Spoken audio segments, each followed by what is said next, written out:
I'm Mel. I'm Sarah. And I'm Beck. And this is We Are Woman.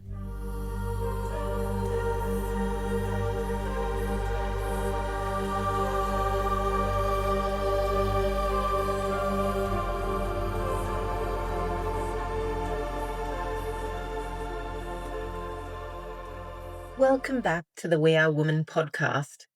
Today, I'm sitting down with Misha, a psychotherapist with a master's in Gestalt Therapy, trained in sensorimotor psychotherapy and the Gottman's couples therapy method. What makes Misha's approach so unique is the way he weaves together these three modalities, working with the mind, the body, and in relationship, to help people move through things that keep them stuck, overwhelmed, or disconnected. This is a conversation that's personal for me.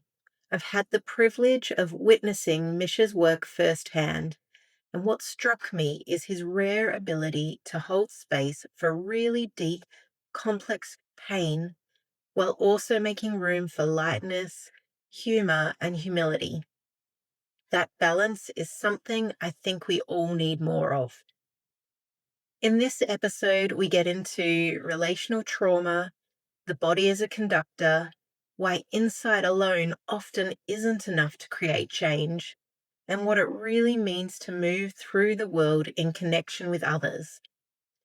I hope this one lands for you in the way that it did for me.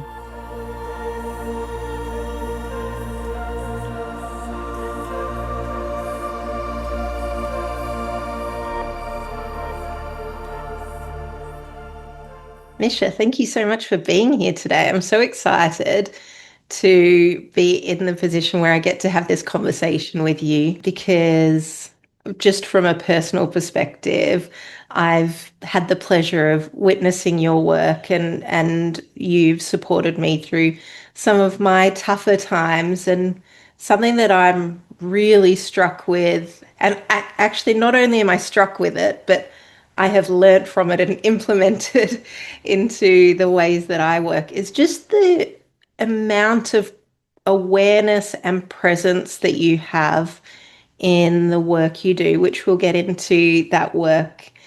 And it's really interesting because your approach to really big, complex things can go into the complexities, but also allows room for lightness as well. And I just find that incredibly beautiful. And so just really honoring that with you. But I'm just really interested. I think a lot of people are finding their way through things, and you've obviously found your way into this space. Tell us a little bit about your work and, yeah, just personally how that lightness has shaped you and your work. Thank you for that. Yeah, that beautiful feedback. Appreciate it. Thank you for inviting me here. Yeah, so my background is I'm a Gestalt psychotherapist. So I have a master's in Gestalt Psychotherapy, which is a relational therapy. I've also studied sensorimotor psychotherapy, which is a somatic trauma therapy. And I'm also trained in the Gottman couples therapy method as well. Lots So they're there. the kind of like the three pillars that I lean on, and yeah, really finding that they blend really well together. And so, as I said, something that I was really struck with was just your ability to move between modalities, to know how to bring it or when to bring in lightness, when to go deeper. How does that play out for you? Was that something that has just been an evolution for you, or is that a natural style? Humor has always been one of my coping strategies. And so I think if it works for me, it'll work for others as well. So it's something that I feel is really important to bring into the therapeutic space in a very careful, measured way. You know, we got to test the environment a bit first. But Mm. as we drop into our really deep pain, it's nice to have that balanced out a little bit with some lightness and playfulness.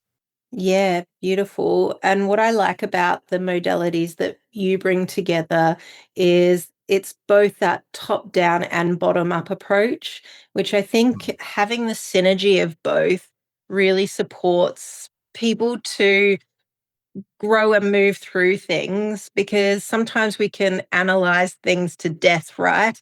We can know all the right words to say, we can understand our patterns perfectly, and yet things don't change. And so you've got the beautiful, as I said, synergy of having both the top down and the bottom up. Tell us a little bit about your style of working. Yeah, I think the bottom up approach, which means working from the body up into the cognitive, has been a real game changer for me. The sensorimotor psychotherapy was like a light bulb going off. It's like, this is the missing piece. Mm, There's a lot to say for insight therapy. I think it's a really important component of the process of transformation and growth, and it's mm, essential. But if we leave the body out, then we're missing really the kind of the conductor, the yeah. part of ourselves which is really in charge of how we respond to the world. So bringing that to the forefront really unlocks a lot of opportunities, a lot of potential. Mm. What I really like about what you just said there, which I think sometimes we get it the wrong way around, you described the body as the conductor, right? And we often think that our mind is leading our body and that everything comes top down. So all of the stimulus is read by our mind and then it creates the actions from our body. But really, what you describe is so important. Our body is the conductor. A lot, around 80% of all of the stuff that comes in is read in our body and goes up the other way as well. And what I think is really interesting is the statistics around therapy. And I work as a therapist as well, so it's not that great. There's around, I think, 25% was the latest statistic I read. Around 25% of people that go into some form of therapy exit with some really good results. And what I'm seeing is that mix of bottom up approaches and top down approaches are what is starting to really change that, so that more people are going to get really good results, because they're more coming back to where's that first spot of stuff, and how do I work with things as they arise, as opposed to when I cognitively know what's going on. Yeah, the sensation is often the root of the belief. Yeah, Mm, so there's a lot of really good research and information coming through now around how we make beliefs. Where do our beliefs come from, right? They don't just come from nowhere. And they're generally, it's thought of now as being an interpretation from sensations in the body that transfer into emotions, and then we make up a story about what that means. mm. Yeah. So yeah, dropping into that physical body, we can really start to work with the master switches, so to speak. Yeah. Mm, yeah, yeah. It's so interesting as well when that occurs. I was speaking to someone earlier today about getting off the train or the tram in the middle of the CBD in Sydney and getting off at Town Hall, and there's so much stuff going on. There's just a lot of stimulus. There's, this protest here, that protest there, this person trying to sell this person trying to sell that.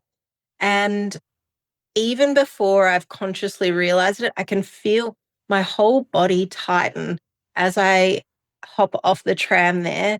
And I think that's the stuff that is really helpful to get good at noticing, because we can walk through that and think, why do I feel so miserable or scared or angry, or why am I so snappy at this person? But really, if we get off the tram there and we notice, oh, the constriction, that's the best place to start working, because if you start there, all of the other stuff is stopped in its tracks as well. That's right. And that constriction can and most probably is connected to something historical Mm, as well. So that the body can take us straight into the root of where did this feeling of overwhelm or this feeling of this is too much or I'm not enough comes from. Yeah, the yeah, body can take us right down to the core of things. yeah, yeah. I mean, I would love to tell you all about what's going on there, but this is not my session. Tell me though, because something that you work with that I think is really interesting is your relational trauma therapy. Can you tell me a little bit about this and yeah, maybe share that for listeners that haven't had experience before? Yeah, so the way I work, it is a combination of the relational work and the trauma processing, the somatic work. There's really two main branches to it. Yeah. The first is this like single event trauma, incidents that might have happened that are one-off that really created an overwhelm in the nervous system. We work with them in a very specific way. It's working more with just the sensations and movement. We don't include emotion, thoughts, or ideas so much Mm, into those. Yeah, we really just got to work somatically. And with the developmental injuries or the relational trauma, that's when the relationship really gets to come in, yeah. And we mm, start working with emotions and beliefs and how this is impacting the connection in the room, yeah, mm. between the client and therapist and how that does in their day-to-day life as well. So yeah, we begin to work through things within the relationship, yeah, between the client and the therapist. Yeah. And so can you tell me what that looks like? Absolutely. So probably frame it maybe as like the missing experience, right? Mm, So as we go through our childhood, often there's things that we would have liked more of or less of, or parts of us that weren't welcome or not welcome. And in the therapeutic setting, we can start to explore. I have a hypothesis. Okay, what's the missing experience here? Yeah, what is this client? This client never got to put in a boundary. They never got to say mm, no as a mm. child. So they're constantly people pleasing. Yeah, the anger might come up and then they collapse into sadness. Yeah, so that Yeah. they're not able to put the boundaries in. So we can explore that in the therapeutic space. Mm, Yeah, what's it like for them to be in charge of how close I sit, how we mm, make contact? Yeah, can they disagree with me? Can we practice that, explore that? What mm. comes up somatically as you do that? There might be a real clenching in the chest and a pulling back. So then we can begin to work with that from a somatic perspective and start to loosen up that pattern. Yeah. Yeah. So there begins to become more flexibility, more choice. Mm, yeah, it's really interesting as well how working in the space, I mean, because all of our stuff is present in relation to someone else. So having that space to play and work it out and understand it and even maybe feel into it for the first time is so important. And it's simple things. I think I was well into my 30s before I couldn't understand if I'm such a hugger. So to come up to someone and give them a hug when I first see them, and then to see these reactions sometimes where people maybe weren't such huggers, and then to notice what was going on in my body, like, oh, and then the thought that came up was always, what's wrong with you? Uh, you as in me.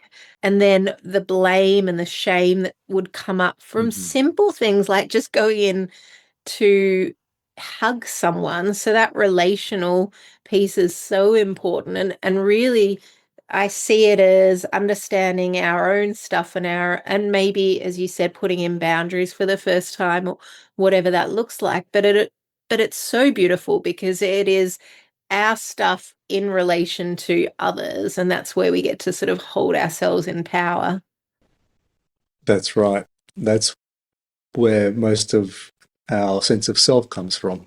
Mm, Yeah, yeah. this is the Gestalt therapy component of my training is Mm, the idea that we create ourselves through our relationships. I mean, it's pretty obvious now. Back in the 50s when it was first coming mm, on board, it was quite revolutionary. But this is the foundation. I believe this also is how we make contact with others, is how we are shaped by life.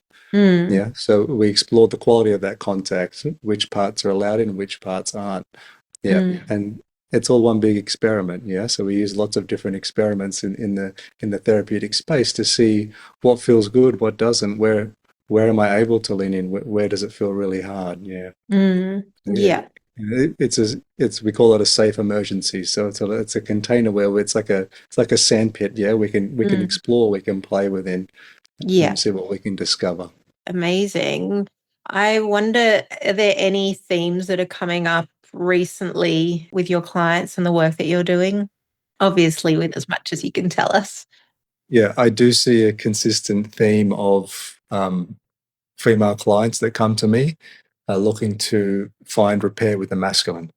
Mm, Yeah, so generally it involves some sort of boundary violation, could be emotional, physical, sexual, that is unresolved, and yeah, that they come to see me to see if they can work through that with a male therapist. Yeah, mm.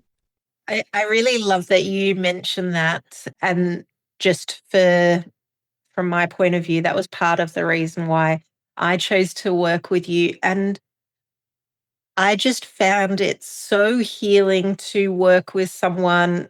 I'd wanted a male therapist specifically, but to work with someone who just understands that space so well, and just the complexities of some of the boundaries that might have been broken for women as well. And to offer that in, it was you have this beautiful quality of holding, but also allowing. And just for anyone listening, I can really just hold my hand up and say, Misha has such a beautiful quality to be able to work in that space with women, and as you said, around those boundaries as well. So just really thanking you.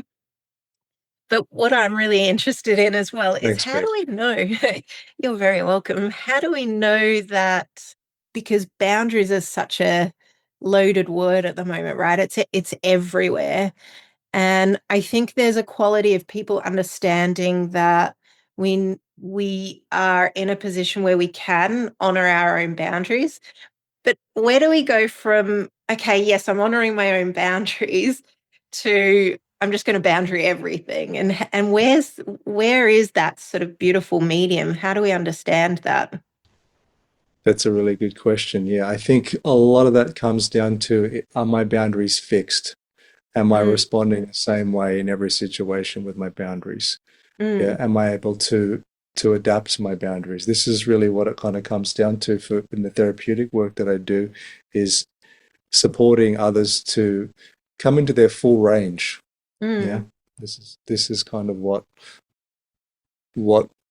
in Gestalt therapy we hold as like kind of the healthy expression of the humans, right? mm. We can call on any part of us. We can adapt as we need to in any situation to meet our own needs, but also to take care of the environment, because we're not separate from the environment. Yeah. Yeah, so I think it's coming into that awareness of, is this fixed? Am I in a fixed pattern here? Yeah, Mm, and am I have I lost contact with that awareness that this relationship with myself and the environment is actually myself, yeah. and how I construct myself and how I Mm, feel about myself in the world. yeah. Yeah. So there's coming into a deep sensitivity to that. So really feeling into the body. This is where the somatic work comes in too. It's feeling in, yeah, sometimes a really strong boundary is needed, and Mm, that's super appropriate. And is it safe to do that? yeah. Yeah. And sometimes it's not. So there needs to be a different response. But this is the essence of it, is whether is there choice in how you respond, Mm, and is it taking care of the environment enough, yeah. yeah, while also getting your own needs met. And it feels like that's where the relational part is so important, because what I've noticed, and I've noticed it in myself as well at times, is we can get ourselves so concerned with making sure that our boundaries are honored, that we become so rigid and so boundaried, and we miss the opportunity to be in relation with other people. I agree. And this is the magic of life, right? If we Mm, allow ourselves to be swept away, will we lose ourselves, or will we be able to maintain our mm, sense of self, but also grow and change and have an adventure? yeah. So it's starting to trust uh, our own capacity to feel in when it's too much and when it's not. Yeah. Mm. Yeah. Yeah. When Yeah. am I giving too much and when am I not? And I mean, resentment's normally a pretty good indicator of that. Mm. Yeah. Yeah, listening to the body. There's lots of signs that help us kind of navigate that, and this is where that overly used word embodiment comes into Mm. play, right? Is taking the time to really feel in what's happening in the body. Yeah. Yeah, and that's so important as well because I think as we're learning to go into this place of understanding and knowing our boundaries, we can still notice if we're feeling a sense of disconnection. I can feel that in my body. If I'm being too boundaried and I can feel like I'm pulling away, which, yeah, it's a funny word, embodiment. I think social media, it's a funny thing, right? Because it's boundaries, it's embodiment, it's all of these things that a nervous system that are all of a sudden buzzwords all over social media. And what it does is it kind of puts a revolt around those words, but they're also really important in the right context too. We need to be in a place where, or it's useful to be in a place where we do feel embodied and we do know what all of this stuff's going on inside. Yeah, I think there has been a lot of maybe bypassing of that in the Mm. past, and it's swinging the other way, and we're trying to find the center, right? Where's the sweet spot? I have a funny little anecdote about my daughter using testing her boundaries. So this was about a year ago when she was 5. She has her swimming lessons and she just didn't enjoy it. But her swim teacher, would go from one child to the next to the next. And I'd watch him come up to her and say, Hazel, it's your turn. And she'd just go, no. And then he'd move on to the next child and he'd come back to her, Hazel, your turn. No, I don't think so. Okay, move on to the next. So I had to say to him, she's only 5. You're in charge here. Please make sure she does her lesson. And part of me was also like, yeah, you go, girl. She's a little girl who knows what she likes and what she doesn't like. Yeah, she's got really good boundaries there, but yeah, how much do we push someone else's boundaries, right? And is it okay to push someone's boundaries? Mm, It's almost seen as really taboo now, and it's are we willing to take responsibility for what we let in and what we don't? And mm, there's lots of things that compromise that power dynamics and things like that too that need to be taken into account. yeah. But it's tricky. Yeah. Mm. And then I wonder as well, because we live in this world where any person is hearing these words like boundaries and embodiment and the rest, if an attachment, even things like attachment. Mhm. I was speaking to someone yesterday at a party and she started talking about her attachment style, which was funny because I was just trying to enjoy a party. But when we use this language, sometimes and it goes back to that sort of cognitive understanding, but sometimes we don't even understand it. We know the words, we know how we've seen Mhm. it expressed on social media, and we think we know it. And then we go and we say, oh, these are my boundaries. But what are boundaries really? And how do I know which are really my boundaries or where I'm just putting up walls?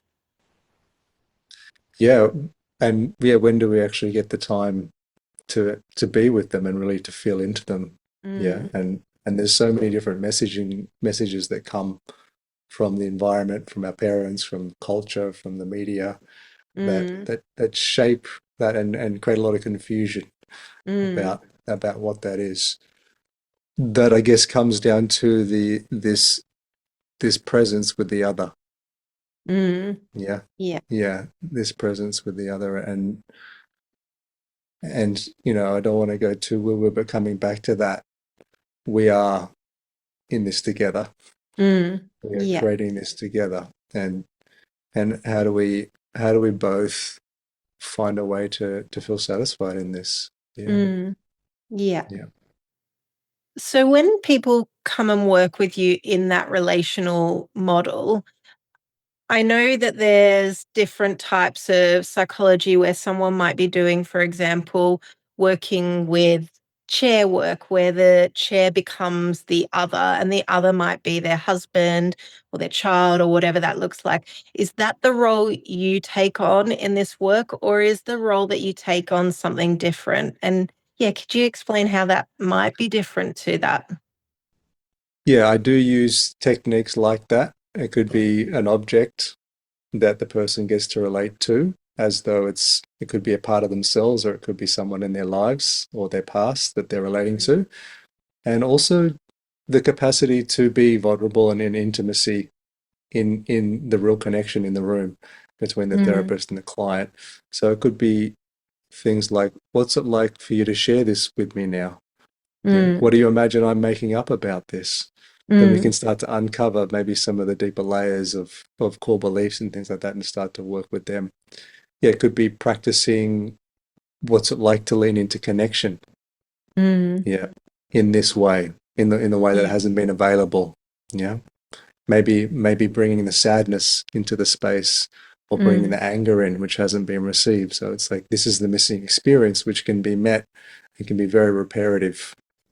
Yeah, what I really love about what you've just described, I think differs to maybe some of the other work with things like chair work, which I think is really useful and really enjoyable to hit a chair sometimes. I'm not going to lie. But what I think that you've just described is the ability to really be in relation with another human, allow some parts that might have been exiled or really hidden for so long to come up, and allowing the full feeling of that. So it might feel really uncomfortable to be in this position and in relation with you as a human, as opposed to imagine this object over here. And that might bring up things like guilt or shame or some of these really uncomfortable emotions, and then learning how to move through those emotions. It sounds like it's such a beautiful way to explore that. Yeah, and that's essentially what we're doing on one level is we're working with shame. Mm, Yeah, the way I see shame, it's the boundary between all things essentially. Parts of mm, selves, others, it's the regulator. So there's healthy shame, which, stops you from eating someone else's sandwiches at the table. And then there's the shame which is more global, which is like, oh, this part of me is unacceptable. mm, Yeah, and that's what holds that part kind of in stasis, yeah, kind of holds them at bay, which then we have to come up with all these different creative strategies to get our needs met when we can't use a fundamental part of ourselves. So mm. it could be anger, for example. It's a very Yeah. obvious one, a very common one. Anger is not acceptable. So, okay, what do we have available? When we really need to use anger, we'll have to come up with something else. It could be Mm, manipulation. It could be passive aggressive. It could be using sadness or pain to kind of try and create a boundary. Yeah. mm, So creating enough safety in the relationship where they can start to experiment with those parts mm. that were exiled. Yeah. Yeah, and making it really explicit. Yeah, which takes time. Yeah. Is there anything that you're witnessing in people as they navigate through shame? Is there like a lightness afterwards, or is that when you might bring in a bit of that humor? Definitely. And maybe I'll share a little bit of my own shame as well. I think that can be part of the relational approach too. There's often a Yeah. big taboo about therapists sharing anything about Mm, themselves. And I think there's in the Gestalt therapy kind of practice, there is a bit room for the therapist to come in service of the client. mm, Yeah. And this is what makes shame okay. It's like, yeah, I feel shame too. Yeah, mm, I have these parts that are not okay, that I'm not okay with. mm, And I feel this is really important in the therapeutic container is that there's this horizontalism. Yeah, for me, this makes a really big difference. That way, we're in it together.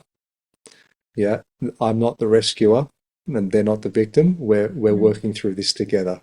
Yeah, that's Yeah. another layer of the relational piece.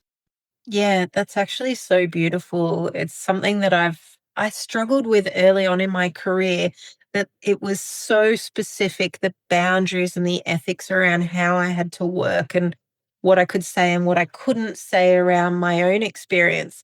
And when I started sharing my experience was when the magic really happened. Because, as you said, if someone's sitting in the shame of a certain experience and you are able to say, here's my experience, all of a sudden I'm not alone in that experience. Even if the actual scenarios are different, the feeling of shame or being ashamed of certain situations or parts is universal. But when I'm in it, I can feel like it's just me. That's the nature of shame, isn't it? Mm, It's an isolator. It's a separator. So the mm, medicine or the antidote to that is the connection.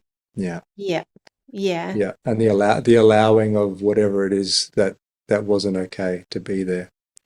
mm, Yeah. This makes me think of the paradoxical theory of change, which is one of the underlying principles of the way I work as well, and kind of underlies all these other the sensorimotor therapy and the Gestalt therapy and many other modalities as well, is that when we come fully into accepting where we are in its entirety, then transformation spontaneously happens. mm, Yeah. So this involves feeling safe enough to really let everything be there. Yeah. mm. Yeah. And that can be a little bit different with trauma responses. It might needs a different touch, but more with the relational stuff, it's definitely a big piece of the Yeah, transformation. And we tend to drop down through the layers. Yeah, there could be anger, there could be shame, there could be sadness under that, and then often there's a layer of grief that needs to be moved through as well, which tends to come with all transformations and all moments of growth. yeah, yeah, absolutely.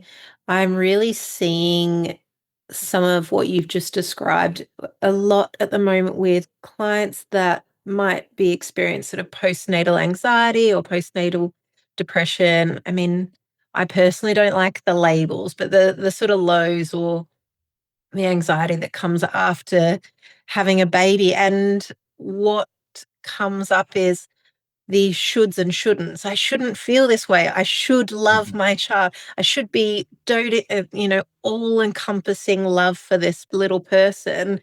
And why am I not? And what's wrong with me as a mother or a father? And this sort of conversation that, for whatever reason, my work comes in waves, as I think it always does with this type of work. And this is the wave I'm on at the moment, where so many people have this real deep shame, and then as the layers come up, there's such a grief and almost like a loss of time, or the loss of who I should have been, I suppose. And what's really beautiful is that allowing someone to grieve all of that and then come out of that and move into this place of allowing, and then the judgment comes down and I can just get along with what's next. And I Mhm. think that's so beautiful once all of these parts are welcome and the shame is allowed to be experienced and all the stuff that's underneath it allowed to be experienced, then the judgment just gently subsides too. Absolutely. Yeah, our culture's not amazing with grief. We're not very good at grief in the West. Yeah, you get a couple of weeks and then it's okay, get back to work and yeah, let's keep everything running. And yeah, I feel like this is a lost art. Um, you see other cultures, more traditional cultures. A friend of mine has done some work out in the Amazon, and we were having a conversation about what they do when they lose someone, as he had recently lost someone. And he says they have wailing sessions, which is they wail as a community for many, many hours, sometimes days, and really honor that whole experience. And that this is the loss of a loved one. This is the loss of love, right? This is the price of love. And to really fully honor that, and it could be the loss of part of the self, it could be a dream, it could be lots of things that, yeah, I feel like that's something we can work on. And the therapeutic space is obviously a space where that can be honored and given its time as well. But yeah, I'd love to see that more of a cultural phenomena. Yeah, I'm reading this book called 𝐑𝐞𝐚, which is about the 𝐑𝐞𝐚 that the Jewish population say when someone passes away or someone dies, the mourners say the 𝐑𝐞𝐚, and it's a certain amount of times a day for a full year. And this is a book about a son mourning his father. And regardless of sort of the background, whether it's Jewish or any other tradition, what I'm really learning about this by being able to witness the son's journey is just how important those traditions are and leaning into grief as you just described. Rather than, I think, in the Western culture, if someone's sick, we hide them in a hospital where we might see them for an hour a day and pretend it doesn't exist, and then you've got to get on with life afterwards. Yeah, it's such an important emotion. I actually almost find it enjoyable to lean into grief because it's so cathartic. It feels so good in my body. It's a homecoming, isn't it? Yeah. And it doesn't always feel that way, but I feel like that's actually the function of grief is to bring us back home and to integrate what was lost. Yeah. And to really honor what was lost. So yeah, I would agree with you on that. Yeah. It's a bittersweet, huh? I actually think you do that so beautifully is allowing the grief, but also to really just help someone to feel what that feels like to have that fully expressed. And it's almost empowering, I think, to go into that space of full expressive Mhm. grief and just be in a space, as you said, you work in this relational place where someone can be full expression of grief and be there with someone witnessing that. I think you do that so beautifully. And just if anyone is in that place where they really feel that there's something there and I know it's here and I am struggling to know how to access that, we'll obviously put Misha's details in our show notes, but I can fully recommend you in that because the feeling that comes up or the word that comes up for me is, yeah, empowering to be allowed to be in that place, which is I think that's a really funny word. People might think grief empowering. What on earth are you talking about? But we push these emotions down or we dismiss them or we pretend they're not there to fully allow it and to be in a place where it is allowed is so empowering. Mm. Thank you. Yeah, I agree. And I might share just briefly about one of the sensorimotor kind of the somatic trauma therapy's views on emotions a little bit. Yeah. Yeah, we have a lens where there's three different kind of emotions.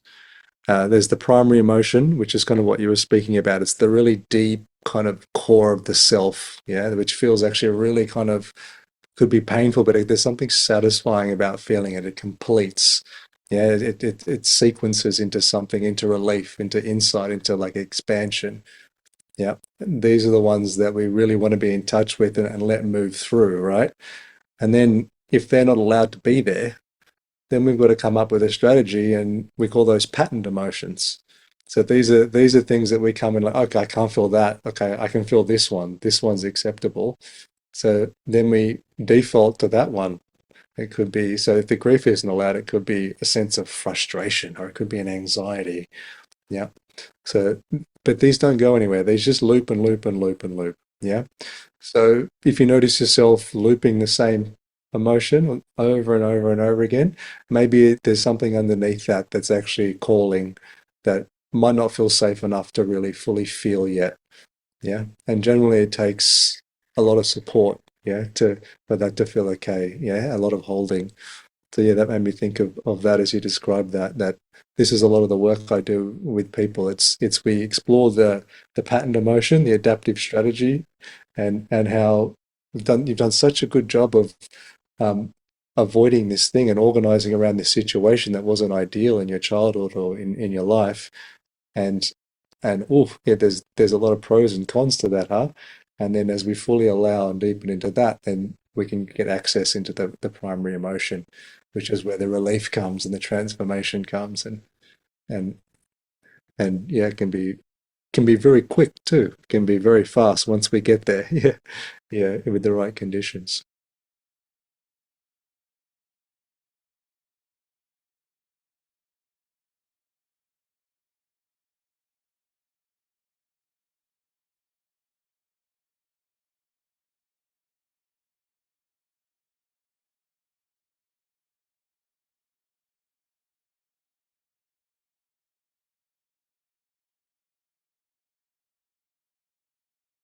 Yeah, and it's funny. I think you know when you're in those primary emotions, they feel almost primal because there's no thought about it. It is just fully embodied. I'm going to use that word. It's just fully embodied emotion. It's so beautiful in that moment. I mean, it's like my brain goes offline when I'm in those emotions. Yeah, yeah, that's right. There's just a real beingness that comes with a real presence and depth. Yeah, and I just want to add one more thing. There's also a third one which we call the vehement emotions. So I want to just caveat this as well and just say these are the trauma emotions. These are things like rage and terror. Yeah, and those ones they don't sequence. They don't just run their course and fully complete easily. Yeah. So working with these, we work very differently with these kind of emotions. We tend to work more somatically just with the physical sensations and movement. Yeah. Yeah. To create more stability, more safety in the body with those. Yeah, amazing. Are you able to give an example of how you might work with something like terror? Because I would imagine that, I mean, you're working in relational trauma, that when you're working with trauma clients, terror might be quite a big experience for people. Yeah. So if somebody's in terror, then it means we need to put the brakes on.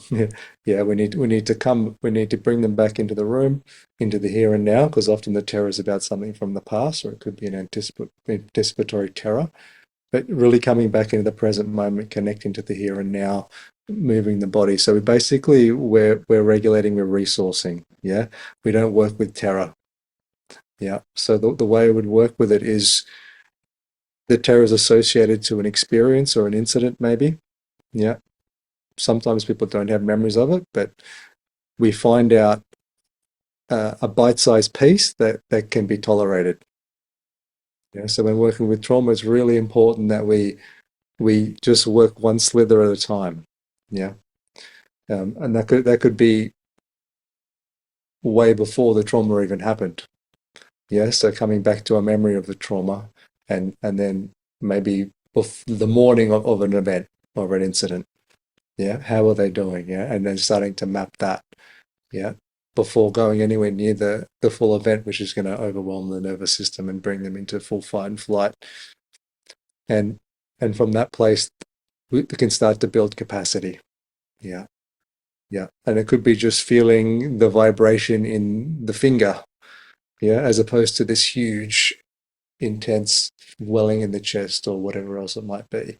So really, yeah, just breaking it down to tiny pieces, yeah, so it can be metabolized bit by bit. Yeah.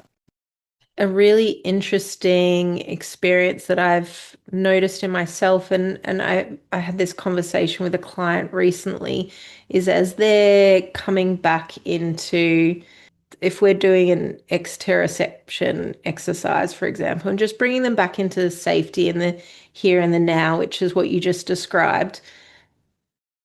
I've been so surprised by how often this occurs, that the response can often be something like nausea, where people are feeling physically sick, and the moving back and forth, the sort of titration that you described to go back into that is almost moving through something like nausea as well. So we can get these really strong physical symptoms. Mhm. That's right. So that's a really good indicator that the person is at or outside of their window of tolerance. Yeah, and we Mm. use we want to work near the top of the window of what's possible to hold, Mm. um, but not go out of it too much. Yeah, and these are all the indicators we look for.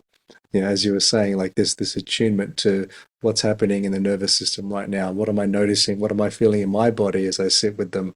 Yeah, and how Mm. can I support them to regulate, to soothe, to come back into their window so they can start to process the next layer of what's needing to be worked with. So we've been talking about the work that you do as relational and talking about relational between you and the client, but you also do relationship work as well and working with couples, brothers, sisters, other relationships. Tell me a little bit about that. Yeah, the primary method I use is the Gottman method, Hmm. which is a beautiful system that was developed by John and Julie Gottman, uh, based on 50 years of research. They do these honeymoon getaways where they would stick a camera in every room of the house and send couples there for the weekend and then watch them how they're related, and they'd break it down into micro seconds and watch all the facial expressions, and they could Mm. tell with 3 minutes of video with 95% accuracy if the couples would break up or not. Yeah, Wow. so they've really dialed in like what works and what doesn't. What are the patterns in relationships that lead to harmony, and what are the patterns that lead to distancing or contempt or separation. And yeah, they've come up with a beautiful system which I really love working with. Maybe I can share a little bit about one of their kind of more well-known offerings. It's called the Four Horsemen. So they've discovered four different things that pop up regularly in interactions between couples that kind of derail the relationship. Yeah. And we spend a lot of time in the sessions just making sure they're not there, and teaching them how to remedy them so they can actually have a satisfying conversation with each other, and they can actually lean into each other's experience. And that's criticism, defensiveness, contempt, and stonewalling. Yeah. I'm sure everybody can relate to at least one of those, maybe all four. I certainly can. And basically, if any of those four are there, the conversation isn't really going anywhere good. So yeah, and there's antidotes to those too. So yeah, it can be really useful just to do your own research. Go and check out Julie and John Gottman and have a listen to them. They're a beautiful couple, very sweet. But yeah, working through those, cleaning those out, then that opens up the space for real conversation to happen, for real listening to take place as well. The listening's the real hard part. Yeah. It's such an interesting place in which you choose to work as well, because I've spoken to a few people recently and have actually suggested, oh, have you thought about couples therapy? And the response I get is so absolutely not. Well, someone said, oh, it'd just be like being on a maths couch, which I've never watched maths, but I feel like I know enough of it to know that the chaos that would unfold there. But there's such resistance I've noticed around this space, because people's perceptions are you pick a side and that's the person you're on. But it's so powerful and it's so transformative to engage with people in this space. And as we're recognizing not just our own patterns, but the patterns between us as well, and to have someone there to support you to see those patterns between you, it's such an incredible space. How did you get into it? That's right. I just saw a lot of couples struggling around Mm, me, and really felt like people need help. And I'm a therapist, and why not? It's like it's something that I care deeply about is is happy relationships, right? My own and others. And I agree entirely with you. It's a terrifying prospect, working with couples. It's not like you're working with two people. It's like you're working with a whole room of people. There's so many layers to it. This is why I love the Gottman method, is because it is very structured. They've spent such a long time dialing it in and going through all the elements that need addressing for repair, true repair to happen, and also a rebuilding of deep connection. And one of the things I love about this method is that stands out to other maybe couples therapy is that there's a very thorough assessment process.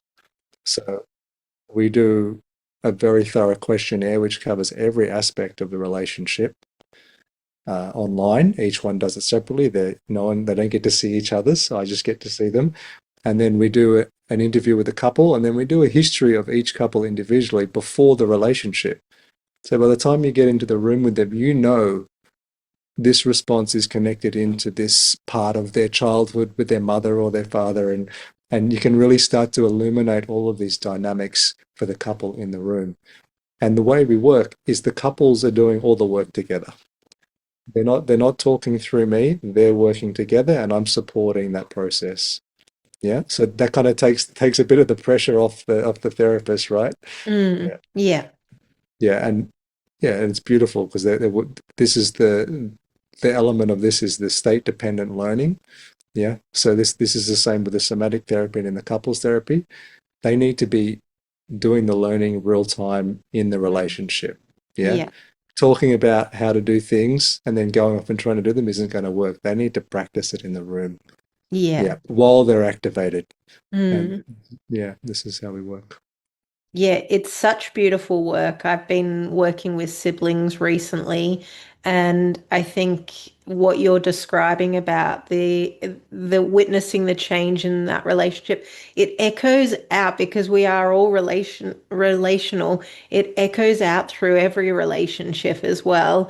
And learning how to be in relation with this person allows us to understand ways in which we can be in better relation with someone else as well. It's so profound, it's so powerful work. How do you overcome if one person's brought the other person there? That's right. They both need to be on board for it to work. Mm, Yeah, and you get a pretty good sense of that when you do the assessments. You get to have a conversation and say what are they looking for in their lives and really exploring that in their relationship. Yeah, so it's really important that both couples are there to repair. Yeah. If one is digging in, then it's going to be really hard. Yeah. Yeah. And also, yeah, there's a no secrets policy as well. It's like if they share something with me, it's it needs to be full transparency. Yeah. yeah, beautiful. Yeah. So there needs to be a real commitment from both, yeah, to make it work. Yeah, but that is often the case. There'll be one that's like, oh, we really need to do couples here, and the other one's resisting. I don't want to be cliche, but it's often the woman and the man's getting dragged into it. Look, if you can tap into, don't you want to feel ease and joy and excitement about your beloved, the person you spend more time with than anybody else in your life? Yeah, remember how you used to feel about them, tapping into their history as well can help them remind like, oh, why did you get into this? And most of the time it's the conflict comes from things that are invisible to each partner, Mm, yeah, right? So one of the interventions that the Gottman used, it's called dreams within conflict. Yeah, so if one person's having a big reaction about something, you didn't do the dishes or this and that, like could be simple things. There's actually a really big dream behind that that's creating this big reaction. It's not just mm, because um, they're dysregulated or they can't keep it together. So really getting into the heart of all these things. So getting into the heart of like their dreams and then see if we can invite them into that. yeah. Yeah. But I'm really not about dragging people into therapy if they don't want to be there. No, it's just a really interesting one. I often find it's one person over the other. And what I find is interesting is sometimes it's the person I would least expect has dragged the other person into this place. And obviously, as you said, we would never work with someone that didn't want to be there. Not going to hold anyone hostage in therapy, but it's really interesting sometimes to see who it is that has initiated it. Mhm. Generally the anxious one. Mm. Yeah. I love that you touched on the dishes because we're moving house at the moment and my system is feeling overwhelmed by the boxes and the mess everywhere. It's like the sort of messy messy space, messy mind, all the stuff, right? And the simple things like leaving a dish on the bench rather than putting it in the dishwasher is having these having me have these really big reactions. So I really love what you describe as the dream behind it as well. I think that's a really useful way to think about it.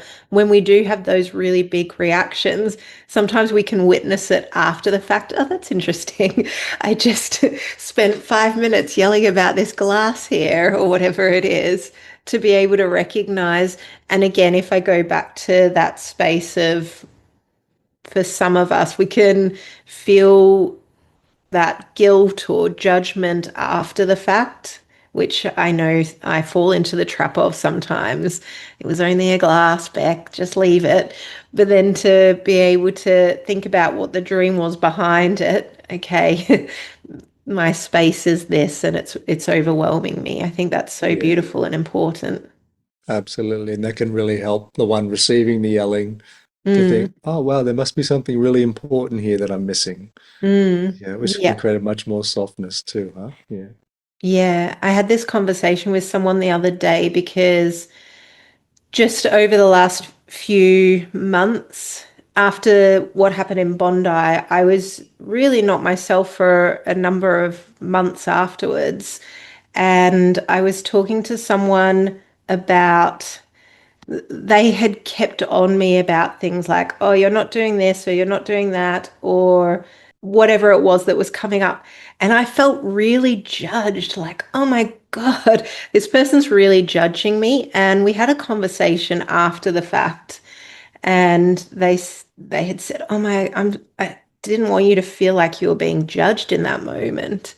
And maybe it's the therapist in me, I'm not sure, but I had this realization, which I described to her as it's me judging me because I'm not where I want to be, not where I'm used to being, and what I'm witnessing in what's coming from you is actually shining a light on what's coming from me as well, this sort of feeling of judgment. So again, the beauty of being in relation, you can really just be in places where it can echo back these moments or these parts of you.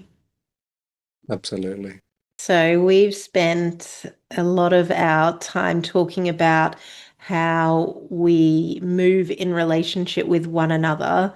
And just for our listeners, if you could consolidate all of your thoughts into one sort of beautiful ending, is there anything you would like to say about how we move in relationship with each other? Thank you. Yeah, I'll give it a crack. Big one. So, yeah, it's a big one. I think it touches on what I mentioned earlier about we create each other through our relationships, and the quality of those relationships are going to determine how we are. Yeah. And, there's a lot of polarities happening in the world. There's a lot of polarities between the masculine and the feminine, between certain ethnic groups, people, countries. And yeah, I just want to double down on that. And maybe we can narrow in on the masculine and the feminine, Mm, that you can't have one healthy without the other. Yeah, there's a symbiotic relationship. So really, the more we care for each other, the better we're going to do. yeah, that's so beautiful. So, when we were talking about, oh, all of this stuff's happening in the world, and we spoke earlier, and I said, all I hear is the sacred feminine is going to take over and everything will be good again. What you're really saying is we need to lean in and nurture the masculine and in turn nurture the feminine and come together more in the Yeah. middle. Yeah. A little secret is that most men do what they do for the feminine. Mm, They crave the approval of the feminine. Yeah, yeah, it completes them. Yeah. And the masculine can't be well without the feminine being well, and vice versa. Yeah. So I think holding that perspective really changes the I need to get my needs met. I've been this or that, you know. It's like it's like, wow, I'm actually really craving connection. That's really what makes us well. Yeah, Mm. is giving and receiving. Yeah. So that's the essence of it. I'll leave it at that. Yeah, thank you, Misha. That's such a beautiful place to conclude our conversation. Tell me, for anyone that wants to connect with you, where are the best places to find you? I know you said you're Somatic Therapy Byron, which I think is .com.au. Correct. That is the place. Yeah. Yeah, but you can find me somatictherapybyron.com.au, or you can just type in my name as well. Wonderful. Thank you so much for today. It's been such a pleasure chatting with you. And yeah, really, my takeaway from today is just how we move through the world in relation with each other. And it's such special work that you do that as you're working with someone, it's going to impact the way they move around all their relationships. And obviously, that just spreads out and spreads out. So, thank you so much for what you do. Thank you, Beck. Much appreciated.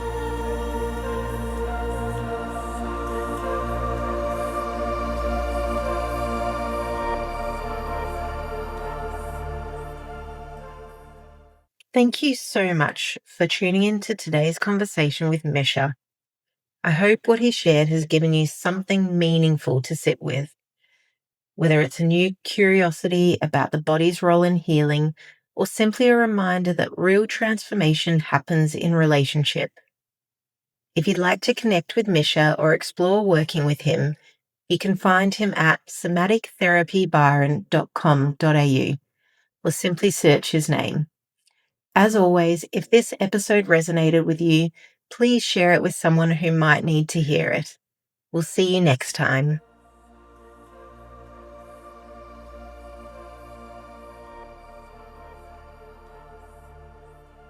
So that's all from us today. Thank you so much for tuning in to We Are Woman. I hope today's conversation gave you something to reflect on, to feel into, or to carry with you into the rest of your week. Please make sure to click subscribe on your favourite podcast platform so you never miss the latest episodes as they drop. And if you enjoyed this episode, please share it with a woman that would find it helpful, because this isn't just our podcast, it's all of ours, together. You can also follow us on Instagram at We Are Woman Podcast to stay connected, share your thoughts, and join our growing sisterhood. We've got some very special events planned and would love for you to be a part of them.